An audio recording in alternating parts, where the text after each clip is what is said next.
Hello, my lovely Calc 1 students. We today are going to talk about something awesome, which is Riemann sums. And so what we have is we have this function. Let's say we have a function of x, and we can do two things to this function. We can either take the derivative,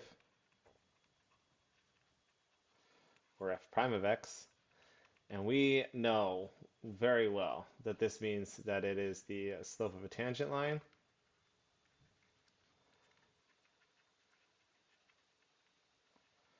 or the instantaneous rate of change. Okay. Or we can actually take the integral.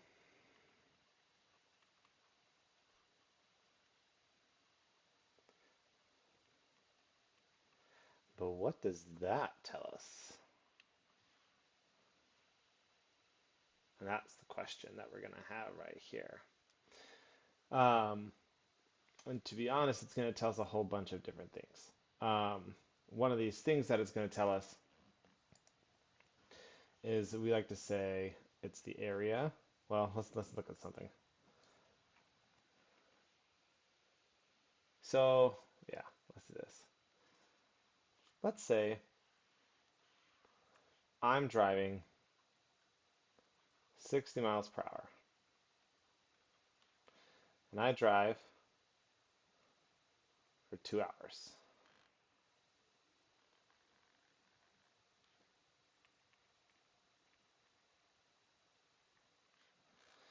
So 60 miles per hour at 2 hours equals, we know we've traveled 120 miles. How we can do that is we take the integral of our velocity of function to get our position function. And so our initial point you see here is 0, 0. And so my c is going to be 0, 0 is what that means. So my position then is just going to be 60 times x, because that's the integral of 60. You plug in 2 here because we've gone 2 hours, and you get 120 miles. So I know you're thinking, I can just think about it and I got it. The answer is yes. It's simple because we're going to show you something that's pretty neat. So let's say I'm going to take this then. I'm going to say, okay, well, I'm going to split this up into zero point 0.5, 1, 1.5, and 2. And I'm going to make these rectangles. These are the most beautiful rectangles you will ever see. Okay, so what I can do is I can say, hey, this right here is 0.5, and this right here is 60, this length. So the area of this rectangle that's right here is going to be 60 times 0.5, or that's just 30. This one, since I set the difference, this is also 0.5, and that's 60, so that's another 30. This, even though it looks bigger than the others, is still the same size, so that's another 30. And this right here is another 30, which equals 120 miles. So what we have here is, if we find this area that is created by this function, I get the exact same answer as the position function or the integral. So what we can assume is that the area underneath the curve is what the integral gives us.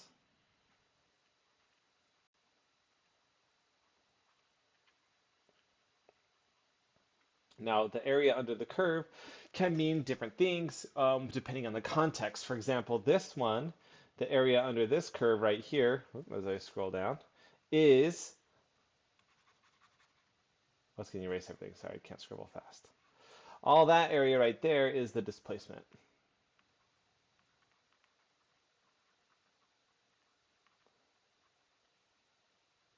Meaning that it's how far I've traveled. Or you can look at the math over here from what we've done previously. And so it's giving us some answers to like what does the integral function mean? So for velocity, the integral function is position. And so it's going to give me position stuff, or so something about the position. So it's going to give me total miles of that I've traveled, that displacement. So what we can do is we can say, well, I want to calculate what the area under the curve is of something. Let's say we're going to go from A to B here. And I have this curve.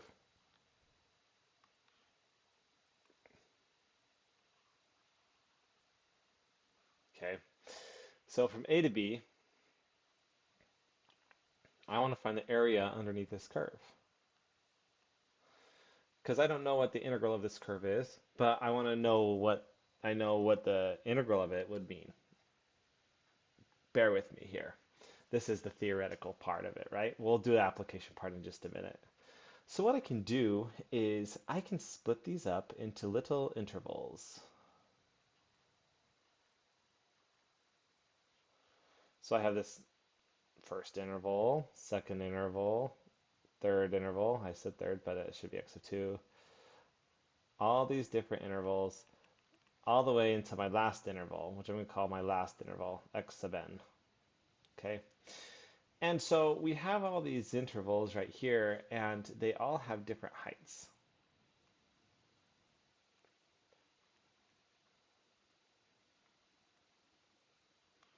So I can do this a couple of different ways. And I'll show you here in just a second. Now, you have to imagine that all these intervals are the same width apart, okay?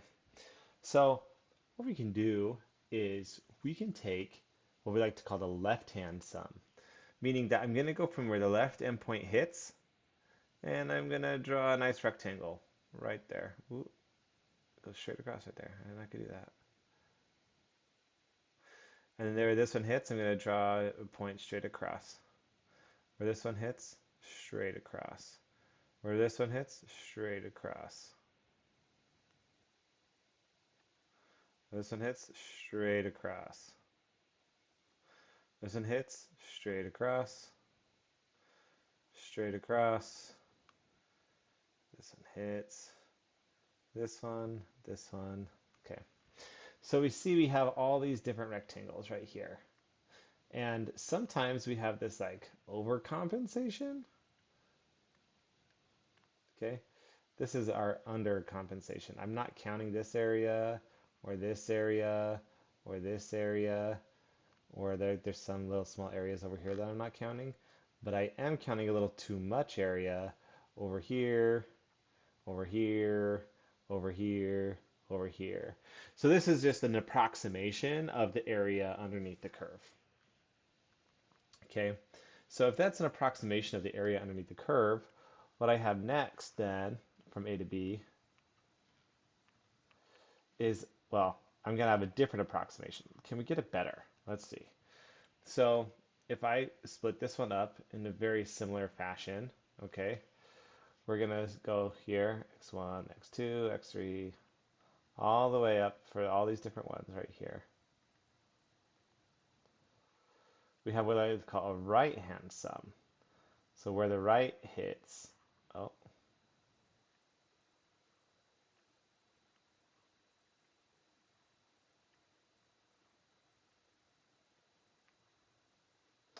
you can see right away where it's not the greatest.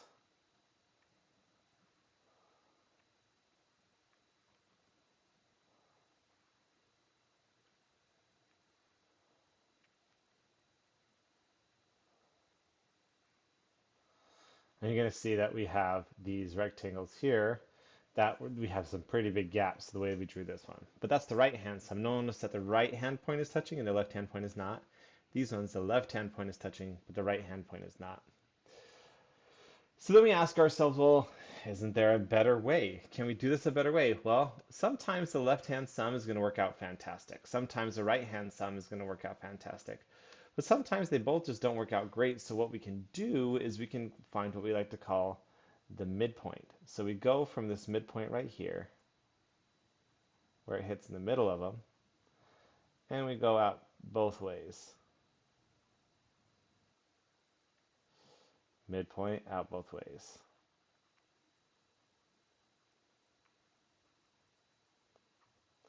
And you can see on this one, I'm getting a little bit better like estimations. I have an over and an under on this one at the same time.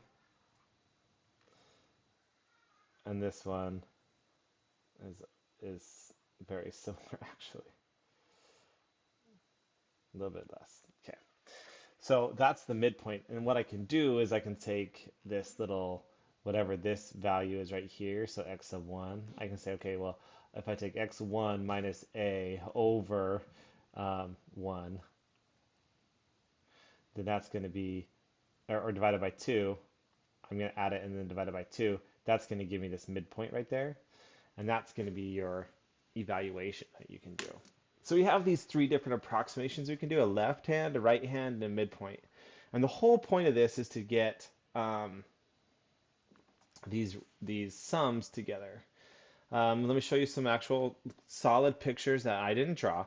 So what we have is, we call them Riemann sums right here. And the left one you can see is the left endpoint touches the line. And this one, the right point touches the line. And this is the midpoint. They have this delta x, which we know is just change in x, so that's not a big deal. It's like how thick it is. What we're saying is we want every single one to be the exact same width. So every single rectangle is going to have the exact same width, and only the height is going to change. What that will do for us, let me show you, is now to get this estimate right here, I'm going to take this, delta x. So I'll take f of a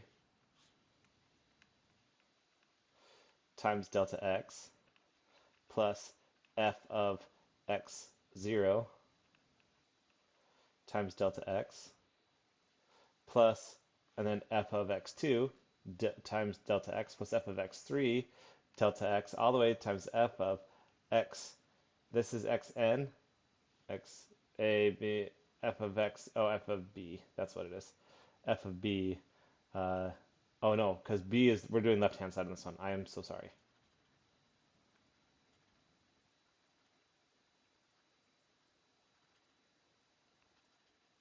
Okay, f of b delta x.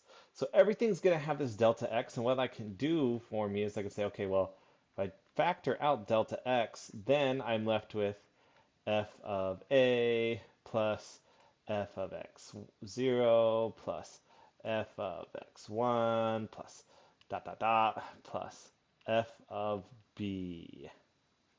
So it's just adding up a whole bunch of things and then multiplying it by delta x at the end, rather than finding the exact notion of every single one and then doing it. So that's what we're saying over here when we have this delta x, okay? So what that does for us is we can write these Riemann sums. We have an interval from a to b, and we divide it into n subintervals of equal length, okay? At any point, the k subinterval is x sub k minus 1 to x sub k. So no matter what it is, so 1 to 2, 2 to 3, 3 to 4, 4 to 5, that's what that is kind of talking about. I can take this and I can say, okay, well, if it's a left Riemann sum, the endpoint x sub k, right here, this first one, is x sub k minus 1 x sub k. So meaning that we start with the left endpoint. So x sub 1 would be k equals 0 to, or a, and then we don't get to b. But on a right hand one, we don't start at a, we start at x sub 1, and then we get to b right there. And then on a midpoint one, you average them out, and that's the value that you're going to plug in there. So it's a little bit different. It won't make sense when you're working on the problem. It'll be like, I see what we're doing here. Okay. Now, let's say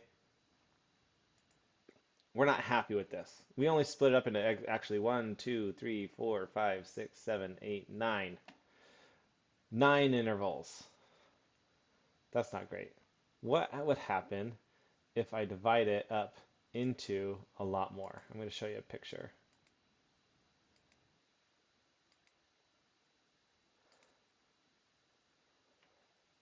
Okay, so if I wanted to do more,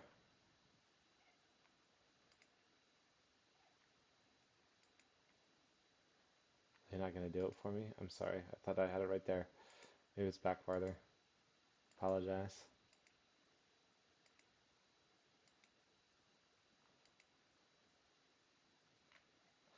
Ah, here we go. So if I have this one right here, if I only have two intervals when I do this one, so two intervals, notice the gap here and the gap here. It's not a great estimation. But when I do four intervals, one, two, three, four, there's four rectangles. I have a little gap here, a little gap here, a little gap here, little gap here, but I also have an overshoot, overshoot, overshoot, overshoot, so it's a little bit better. This one, 8, notice that gaps are getting smaller and the overshoots are also getting smaller. And then if I do 64, you can start to see it's actually modeling it really, really, really, really well. So, meaning you can start to see that each, like I go from 128 meters guesstimating or 160 meters to 170.65625, and you can see like they're starting to change just a little bit at the end of it. And so that's what we were trying to do, is to approximate the area using these Riemann sums. So a little bit of by definition, when we have something like this, 1 plus 2 plus 3 plus 4 plus lots of things all the way up to n, we can say this right here. It's called sigma notation. This means add up a whole bunch of stuff. If I say I'll do k, because I'm going to go to n, equals 1 to n. This is where I'm going to start. This is where I'm going to end. And then this right here is basically what I'm going to do. So k equals 1. I start out with 1. Then I go to k equals 2, plus 2. Then 3, then 4, all the way up until I hit my endpoint. So the sigma notation is a way to represent summing up a whole bunch of stuff. And you're thinking, hey, I just summed up a whole bunch of things. And now you know why we're going to use sigma notation. Not a coincidence, right? So how we can write sigma notation for these Riemann sums, instead of saying adding up all of these things like this, is we can say, boom, um, we have the sum from k equals 1 to n of f of x sub k delta x. So remember, you can do the delta x at the very end. And why we can do that at the very end is because here's some rules that we have of sigma notation that are very similar to your derivative rules and your integral rules. If you have a constant, then you can, like if I have a constant right here, then it's just c times n is going to be what this is going to be right here. Um, if I have a k right here, then what it will add up to be is n times n plus 1 over 2. These are things like, do you need to know these yet? I don't think you need to know these yet. We're going to use these later on, but there's different things that you can sum up. Just think about it this way. If I add up c n times, c plus c plus c plus c plus c plus c plus c plus c plus c, that's n times c. That's why we have that right there. All right, so the Riemann sum is, I'm summing up these right here, and you can see that you have these delta x's right here. You can take this delta x and you can just add up everything first and then multiply by delta x. Totally fine. Here's what a left Riemann sum looks like. Here's what a right Riemann sum looks like, and a midpoint Riemann sum. So with that information, we can say, okay, we can calculate these or approximate these areas under the curve. So on in your classwork today, you're going to work on calculating some areas underneath the curve together and seeing where these look like for you. You can check your work by finding the antiderivative and then plugging in your numbers if you have to, if that actually makes sense. Um, if it's not a constant velocity, you're going to find all of a sudden it's a little bit harder to determine than just plugging in your um, area under the curve like we did at the very beginning here. If the velocity is constantly increasing, then all of a sudden it doesn't make sense to just have a constant multiplier. So um, as we have learned about Riemann sums, we're going to keep working with these a little bit longer, and then we're going to be right into taking integrals and antiderivatives in different processes. Think of Riemann sums, R to integrals, like the limit definition of a derivative is to just like the power rule, quotient rule, product rule, and those things. All right, guys, have a good class.